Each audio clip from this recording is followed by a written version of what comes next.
Bonjour, je m'appelle Morgan Jekyll et je suis le réalisateur de The Scrooge Mystery, le mystère Picsou. Et je suis ici pour vous raconter un petit peu cette aventure qui est vraiment une aventure à la Picsou, qui a commencé en 2005 et même peut-être en 1999 quand j'ai décidé de devenir réalisateur de films et que je lisais déjà Picsou et les histoires de Don Rosa dans Picsou Magazine.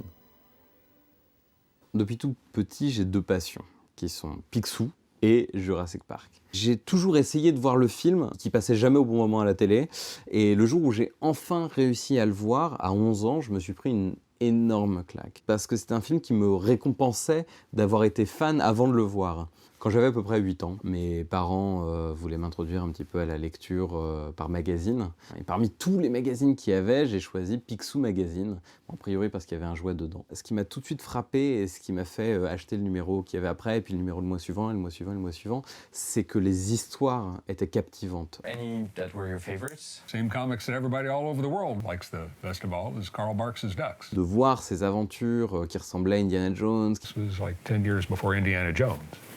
But I was already doing Indiana Jones stories, not exactly, but same kind of stuff. Ce qui ressemblait un peu à tous ces films que j'avais dans la tête, c'était un boost pour mon imagination que j'ai adoré. Et les histoires de Don Rosa en particulier m'ont vraiment frappé. Ça m'a tellement marqué qu'à un moment donné, j'ai eu besoin de découper ces histoires au cutter, dans les magazines, pour en faire mes propres recueils, pour n'avoir que des classeurs remplis de Don Rosa. Et d'ailleurs, là, j'en ai quelques-uns avec moi. Je me refaisais les couvertures en découpant, voilà, en faisant des petits collages. Et c'est rempli de toutes ces histoires qui m'ont passionné, qui m'ont inspiré et qui ont fait le réalisateur que je suis aujourd'hui. Vous imaginez bien que quand j'ai pu faire des courts-métrages, l'un des tout premiers que j'ai fait, qui a eu un prix dans un festival, s'appelle The End of the World, et réunissait ces deux passions qui étaient des dinosaures, comme hommage à Jurassic Park, et aussi tout ce que j'avais appris en lisant les histoires de Don Rosa. C'était des scientifiques qui allaient au centre de la Terre pour essayer d'aller récupérer des dinosaures. Dans la scène la plus importante où les personnages humains se retrouvent face à un énorme dinosaure et essayent de le contrôler avec des ondes électromagnétiques, il y a des petits dinosaures qui sont en train de se battre. Il y en a un qui est en train de danser le hard rock ou le rock and roll, et il y en a un en bas qui voit celui qui est en train de danser et qui est en train de lui crier dessus en mode enfin, on a presque l'impression qu'il lui dit « Mais attends, regarde, on est en train d'être filmé, arrête de faire des conneries ». Et tout ça ancrait mon récit dans une crédibilité, dans une réalité, même si c'était un univers complètement barré. Et ça, je l'ai vraiment appris avec Don Rosa. Et quand en 2005, il est venu pour la première fois en France au Festival international de la bande dessinée d'Angoulême, mes parents m'ont offert pour mon anniversaire, puisque c'était le même jour, des billets pour y aller et rencontrer Don Rosa. Et je me souviens, on a fait la queue pendant 6-7 heures dans l'espoir d'avoir un dessin, avoir un croquis. Sauf qu'il a arrêté 3 personnes avant moi. Et je me souviens de la frustration. Alors bon, j'ai bien eu une petite signature avec un Happy Birthday, donc j'étais aux anges. Mais à partir de ce moment-là, je me suis dit, il faut absolument que je le rencontre, que je le revoie pour pouvoir avoir un dessin. Et donc en 2009, quand il a fait un tour en Allemagne, j'ai sauté sur l'occasion pour faire un road trip et y aller, le stocker, entre guillemets, à chaque date, à chaque ville, pour pouvoir avoir mon dessin. Il a commencé à me reconnaître dans la queue ou ce genre de choses. Et à partir de ce moment-là, je me suis dit, il faut absolument que je rencontre cet homme différemment, pas juste en faisant la queue pour avoir un dessin. My name is Morgan Jekyll, and I've been following you in different tours in Europe. I know. And what's your name? What's my name? Yes. My name is Kino Don Hugo Rosa. Et en 2013, quand il est revenu en France pour la deuxième fois, je l'ai appris trop tard. Tous les endroits où il devait aller, toutes les librairies, le festival Angoulême, etc., tout était plein. Mais entre-temps, j'étais devenu réalisateur, j'avais réalisé plus d'une trentaine de courts-métrages, j'avais une caméra sur mon bureau et je me suis dit, mais attends, je fais des films moi, autant les appeler et leur proposer ça. Et c'est ce que j'ai fait. J'ai appelé tous les endroits où ils devaient aller en leur disant que je faisais un reportage sur Don Rosa. Et ils m'ont dit pas de souci, venez, accréditation partout, etc. Je ne sais pas si ça marcherait encore aujourd'hui. Quoi qu'il en soit, ça a marché. J'ai pu avoir un accès illimité à Don Rosa. Je faisais plus la queue pendant 6 heures juste pour avoir 5 minutes avec lui. Et j'en ai fait un petit reportage. Un petit reportage qui a beaucoup plu à Glénat, mais surtout qui a beaucoup plu à Don Rosa. Et ça lui a tellement plu qu'il m'a envoyé un mail en me disant « Écoutez, je me sens mal, je vous donne jamais d'interview et c'est la 27e fois que je vous vois. » Du coup, il m'envoie un petit mail pour me dire « Pourquoi ne pas venir chez moi, au Kentucky? Et puis si vous voulez prendre votre caméra avec vous, pourquoi pas ?» Et c'est là que je lui ai dit non. L'une des raisons pour lesquelles j'ai dit non et que je voulais pas juste foncer tête baissée avec ma caméra et aller chez Don Rosa, c'est qu'à la base, je suis un réalisateur de fiction. Le documentaire, ça me parle pas beaucoup. Et du coup, j'avais pas d'angle. J'avais vraiment pas d'angle. Je savais pas quel allait être mon point de vue et qu'est-ce que j'allais raconter. Et je réfléchissais, et j'essayais de penser à des documentaires qui m'avaient marqué. J'avais vu au lycée Le Mystère Picasso, qui est un film d'Henri-Georges Clouzot et qui est un documentaire incroyable parce qu'il ne ressemble à aucun autre documentaire. C'est un documentaire où la caméra était placée derrière le canevas de Picasso qui dessine et on voit dans la métamorphose de ses dessins comment il passe d'une colombe à une chouette à un taureau, mais qu'il fallait d'abord avoir la colombe pour arriver à la chouette, pour arriver au taureau. Et c'était le mystère Picasso. C'est pour ça que le film s'appelle le mystère Picsou. Et au-delà du petit jeu de mots, c'était aussi une façon de questionner un peu le rapport aux fans. Qu'est-ce que ça veut dire que d'être fan et quelle est la limite entre le fan art et l'art créatif tout court. Et là, j'avais tous les éléments. J'avais tous les éléments pour faire un film. J'ai écrit un dossier, j'ai écrit quelque chose voilà, où on savait où on allait aller. Mais je trouvais personne que ça intéressait vraiment, jusqu'à ce qu'un collègue aux États-Unis, on travaillait dans la pub ensemble, un soir à l'hôtel, parce qu'on était dans un tournage je ne sais où, voit des bandes dessinées dans mon sac, et dit « Ah, t'aimes bien les comics ?» Je lui dis « Ah bah oui, et toi ? Ah oui, est-ce que tu connais Picsou ?» Il me dit « Oui », et ce qui est très rare pour les États-Unis, parce que là-bas, ils connaissent pas Picsou. Et je lui parle du projet, là, dans cette petite chambre d'hôtel, et il accroche complètement. Il me dit « Il faut qu'on fasse ce film ». Et à partir de là, ça a été le déclic. On s'est dit, il faut qu'on y aille, il faut qu'on y aille, il faut qu'on y aille. Donc, je suis rentré en France, j'ai présenté ce projet à 85 boîtes de production. Sur ces 85 boîtes de production, 84 ont dit non, mais une, les films du paquebot, a dit, ouais, allons-y. Janvier 2016, j'ai assemblé un petit trailer avec les images qu'on a filmées en test à Copenhague pour le Art Bubble, et je vais le présenter au Festival international de la bande dessinée à Angoulême, où Don Rosa va apparaître pour la 3e fois en France. Et c'est un peu une revanche, en 2005, j'avais pas eu mes croquis, et là je présente sur scène le seul portrait qu'on a pu faire à Baltimore, et des images du film, et c'est un plaisir, et en même temps c'est très stressant parce que je suis en train de présenter pour la première fois officiellement que ce film va exister, qu'on crée un site internet où les gens peuvent s'enregistrer et que le projet va voir le jour.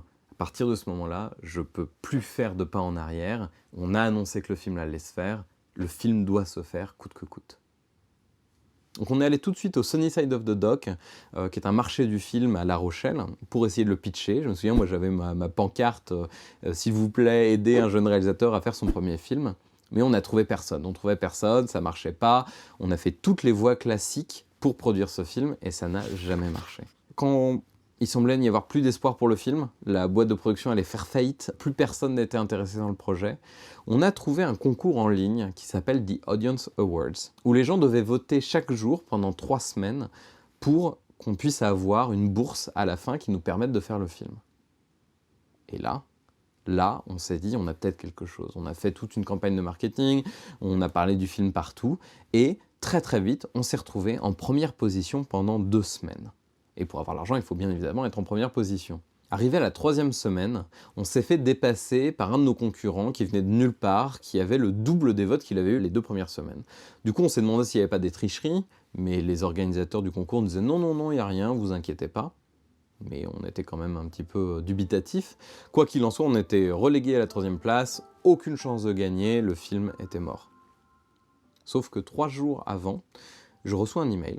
Et cet email me dit « On peut vous donner des votes si vous nous donnez une partie de l'argent que vous allez gagner. » Et là, imaginez-vous à ma place.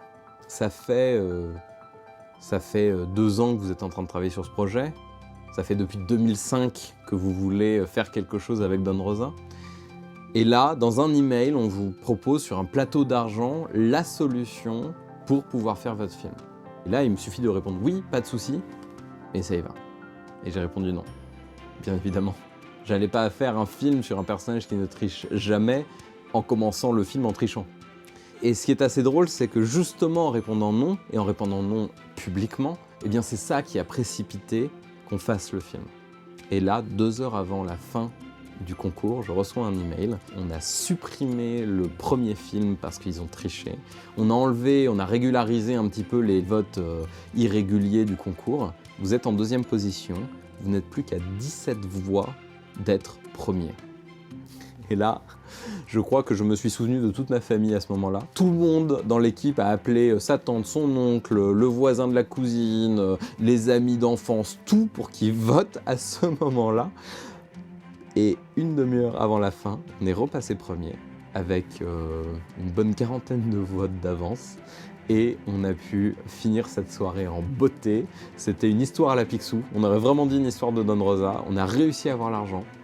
Et cet argent a permis de faire le tout premier tournage, le vrai tournage, au Kentucky avec Don Rosa. Et toutes les images des portraits que vous voyez dans le film, ce qui représente à peu près 70% du film, on les a eues grâce à ces 30 minutes-là. Grâce à ce moment magique où on est repassé premier et où on a pu faire le film qu'on voulait. And action. Janvier 2017, on commence le tournage avec Don Rosa, chez lui. En 2 jours, on a pu filmer tous les portraits, et forcément en pellicule, pour le lien avec le Mystère Picasso, puisqu'on reprend le même système, c'est-à-dire une table en verre où Don Rosa va faire les dessins, la caméra en dessous, et un projecteur de théâtre qui permet d'être assez puissant pour imprimer l'image sur la pellicule. Et le choix de la pellicule, il s'est imposé très très vite, notamment pour l'esthétique, parce qu'on voulait rappeler un petit peu le grain des vieilles bandes dessinées des années 40, 50, où Karl Barks a publié pour la première fois Picsou, mais aussi parce que, au-delà de ça, moi je suis intimement persuadé que la pellicule, elle implique le spectateur davantage. Pourquoi ? Parce que vous avez du grain, c'est un peu flou, ça saute un peu, surtout le 16 mm qui exacerbe un peu tous les défauts de la pellicule. Et donc du coup, on se penche un peu plus en avant, on regarde, on est toujours un peu actif. Et dans un film où on allait avoir 2/3 de dessin, il fallait pas que ce soit chiant. Il fallait que ça bouge, il fallait qu'on ait l'impression presque de voir un film animé. Et c'est un peu l'effet qu'on a recherché avec la pellicule. L'autre contrainte que ça impose, c'est qu'on a des bobines de 20 minutes maximum. Et on est obligé de réfléchir au moment où on va couper, au moment où on va laisser tourner. Quand on a construit le scénario, chaque portrait devait être filmé d'une façon différente. Notamment pour que ça puisse diversifier, que ça puisse raconter quelque chose, mais aussi parce que la pellicule n'allait pas nous permettre de juste filmer, et puis on verra au montage ce qu'on va en faire. Notamment la séquence du 3e portrait en stop motion, ça nous permettait d'avoir le portrait en entier, de mettre en évidence le côté très symétrique de ce portrait, sans pour autant le dire, sans pour autant que Don Rosa dise « voilà, j'ai fait un portrait que vous pouvez plier en 2, c'est le même ». Et pourtant, on le voit à l'écran, parce qu'on le voit en entier, de la conception jusqu'aux couleurs, le tout en stop motion, et ça ne prend que 2 minutes de la pellicule, au lieu des 20. Février 2017, on a les rushs, c'est magnifique, incroyable. On ne s'attendait pas à ce que ce soit aussi impactant, aussi fort. Le film se regarde tout seul, même sans le son. Mais bon, un film muet sur Picsou, ou juste avec Don Rosa, c'est très très bien, mais c'est pas ce qu'on avait en tête. La filiation avec les fans, avec ce qu'ils en ont fait, comment ils se sont inspirés de Don Rosa dans leur propre vie, on l'a pas. Et pour l'avoir, on est obligé d'avoir plus de budget. À ce moment-là, c'est clair que la seule façon de pouvoir récupérer les fonds, c'est par un Kickstarter. Moi, j'étais pas chaud au départ, mais au final, on l'a quand même fait, et j'avais complètement tort. On aurait dû le faire depuis le départ, parce qu'on a rencontré les fans à travers ça, et on s'attendait à avoir 5 000 ou 10 000, et on aurait été obligé de finir le film avec un iPhone ou avec une caméra numérique. Et au lieu des 25 000 qu'on avait mis comme but initial, on a eu 67 000 €. Et là, on s'est pris une claque, parce qu'on pouvait finir le film. On pouvait finir le film comme on l'entendait. Et on avait des gens qui comprenaient ce qu'on essayait de dire, qui avaient envie de voir le film, et c'était le meilleur cadeau possible. Et c'est pour eux qu'on a fait le film. Juillet 2017, on part à l'aventure. Mais alors, à l'aventure. On a une énorme malle avec la caméra qu'on a surnommée Molly, comme la grand-mère de Picsou. On est une équipe de 3, voire 4 en fonction des pays. On a pris 18 fois l'avion dans tout ce périple. Parfois, on atterrit le matin, on va filmer l'après-midi et on reprend l'avion le soir sans se poser nulle part dans tel ou tel pays. C'est vraiment une aventure à la Picsou, avec forcément ses péripéties. Notamment, l'une des contraintes de la pellicule, c'est qu'elle ne peut pas passer au rayon X, sinon elle est effacée. Et sur ces 18 voyages, 17 fois, aucun problème. Mais alors la 18e fois, c'était en France. Et en France, ils savent plus ce que c'est que la pellicule. Et aujourd'hui, expliquer à un garde de sécurité qu'on peut pas faire passer quelque chose au rayon X, c'est une aventure en soi. Et ils ont quand même fait passer les pellicules au rayon X, mais heureusement, c'est qu'au bout de la 3e ou 4e fois que la pellicule se détériore, donc on n'a pas eu trop de soucis. Il n'y a pas une journée de tournage qui a ressemblé à l'autre. On sait très bien qu'il y a 20% qui va pas se passer selon le plan, et on l'intègre dans le plan. Voilà. It is fucking cold. Okay. Tomorrow will be very interesting. Because, oh my gosh, what the hell is happening? Okay. Please tell me it's not happening with Darth Vader doing music in the background. Yes, it is happening. Welcome to the Scourge Mystery. The fuck? The duck. What the duck?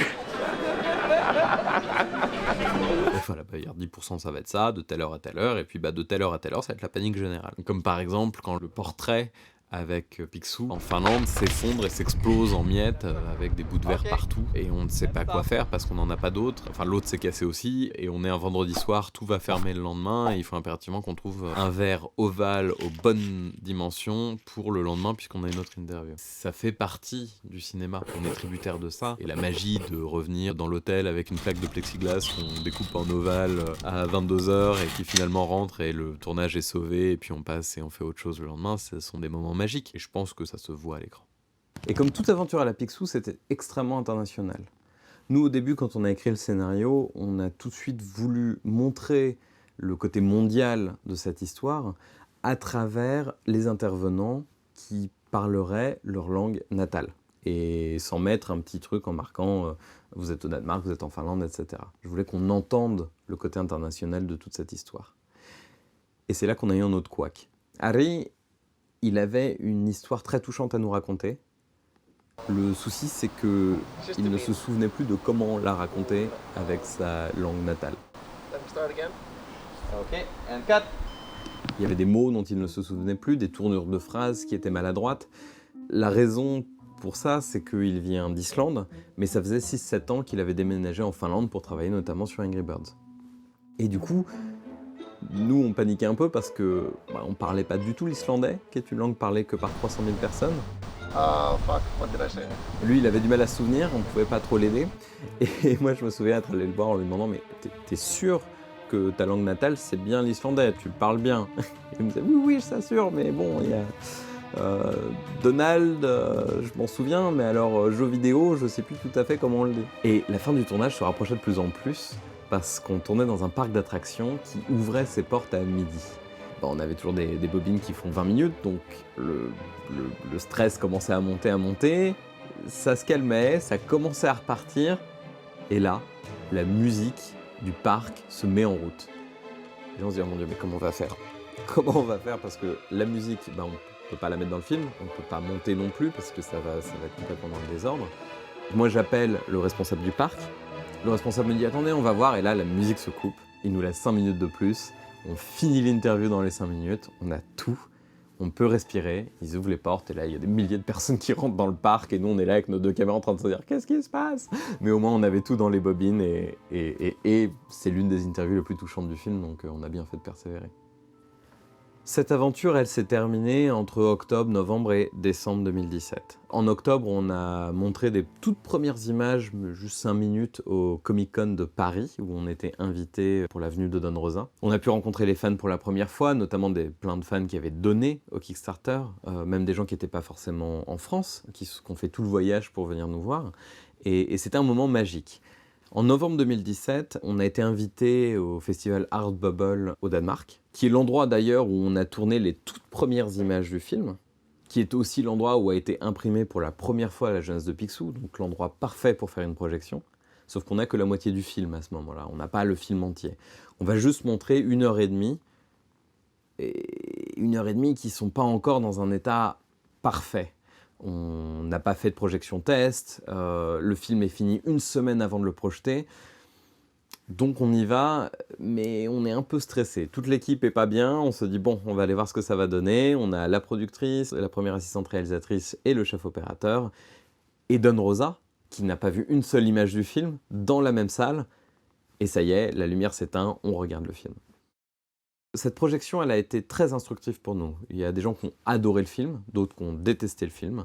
Nous, ça nous a permis de clore un débat qu'on avait depuis le début avec le producteur Sam, qui était de savoir si le film devait avoir plus d'informations ou plus d'émotions. Parce qu'on ne pouvait pas avoir les deux en même temps. Et on s'est rendu compte qu'il fallait que l'émotion prime sur l'information.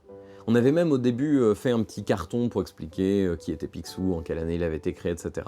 Mais ça marchait pas, ça marchait vraiment pas. En fait, il fallait laisser plus d'espace à ces petits moments d'émotion, ces petits regards, la voix qui tremble, un coup de crayon qui trahit un sourire ou au contraire une tristesse.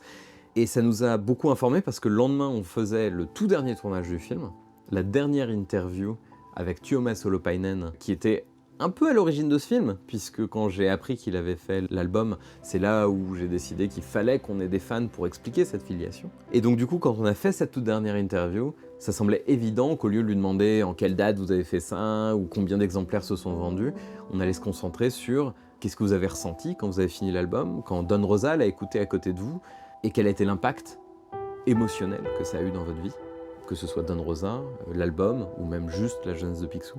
Et j'aurais pas pu rêver d'une meilleure fin pour ce projet. Well, guys, this was the last shot of the film. Whoa!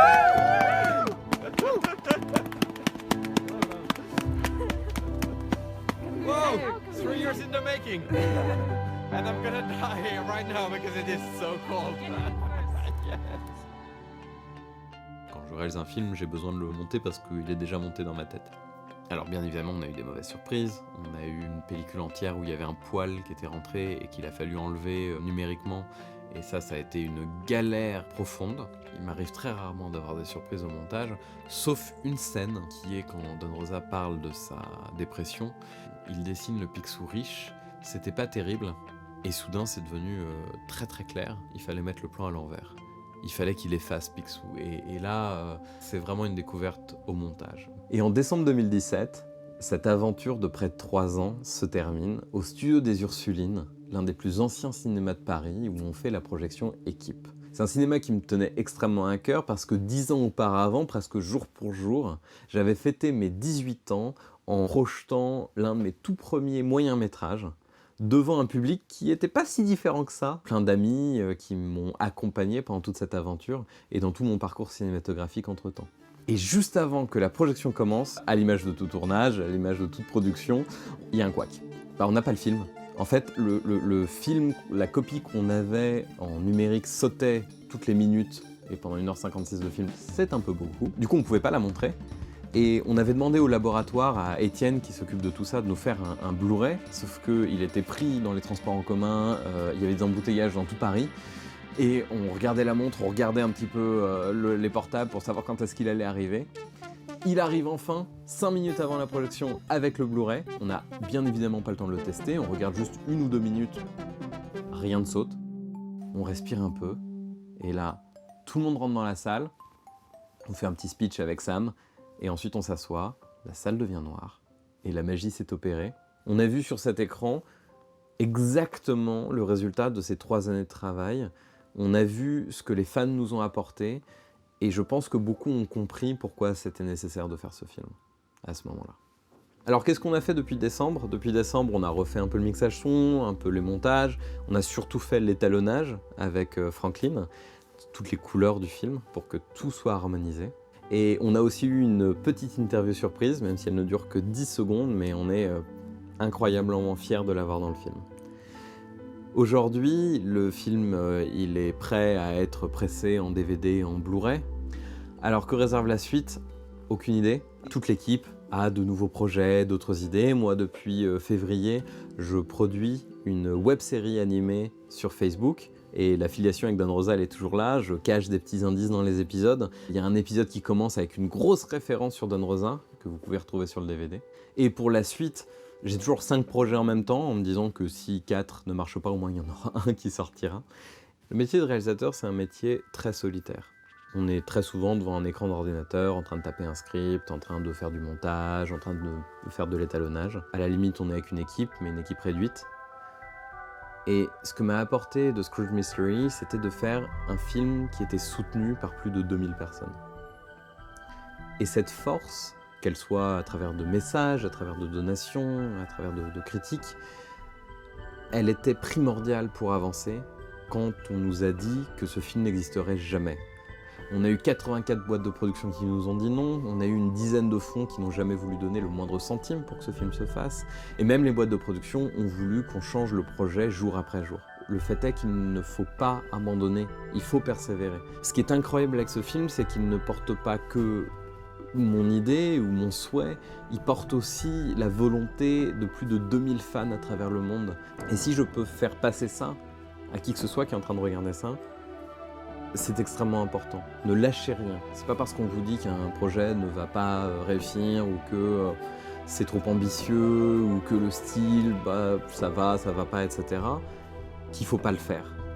Faites les choses. Et c'est un peu le message de ce film. Vous avez un ancien vendeur de carrelage qui a fait des études pour être ingénieur, qui abandonne tout pour vivre sa passion et dessiner Picsou.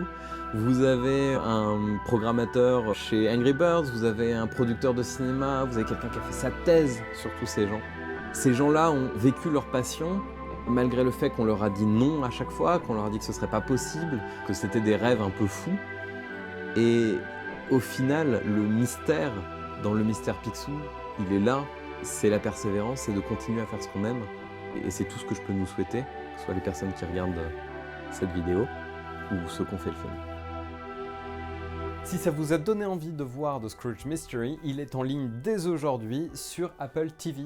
Je mettrai les liens dans la description parce que sur notre site thescroogemystery.com ou lemystèrepixou.fr, eh bien vous allez trouver tous les liens pour aller le voir en VOD parce qu'il ne sort pas que sur Apple TV. Je crois qu'il y a aussi Amazon Prime Video sur certains territoires, Vimeo On Demand, et YouTube, Google Play, voilà, donc a priori, vous pouvez le voir si ça vous intéresse. Si vous aimez mon univers cinématographique, eh bien je vous invite à rester sur cette chaîne, vous abonner, c'est en biais. Il y a plein de vidéos qui s'appellent Les Bons Plans, qui parlent, comme le nom l'indique, de bons plans dans l'histoire du cinéma, et j'espère que ça peut vous intéresser, si vous n'avez pas marre de m'entendre parler en permanence.